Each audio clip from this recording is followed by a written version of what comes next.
Nasser El Khelaifi, presidenti Paris Saint-Germainit, mbriti për mbledhjen e Komitetit Ekzekutiv të UEFA-s, edhe po ble fruta përballë ambasadës, në krah ambasadës amerikane. Duka, po ti nuk e dhe një bistak rush, ti prodhon dhe rush ke kantina jote. Ky hapë do fruta, nuk e shes që është kështu elegant. Po fruta ti jepi. Vërtet mban dietaj? Këtë pikën e shitjes e di aty afër stadiumit dhe është e mirë dhe ka fruta të mirë, kështu. Jam i sigurt që do i kenë. E çoj njëri nga ju apo e ka gjetur rastësisht? Jo, ai është me njerëz, me stafin e tij, le të themi aty, me shoqëruesit e vet dhe ka dalë vet. Ka dalë vet. Kishte kot lirë dilte?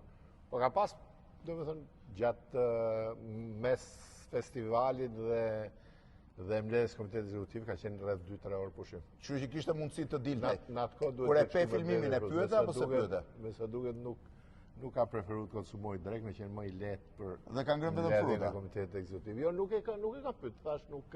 A se pe e kam parë vetëm në video më vonë. Çfarë personazhi është ai?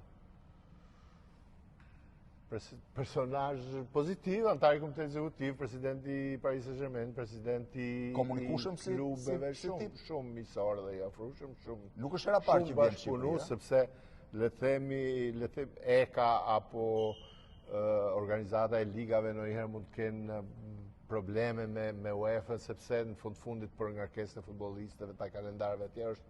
Po për Tiranën çfarë tha? Hera parë që vinte në Tiranë, se ai Shqipërinë e njeh, Bregdetin e ka njohur.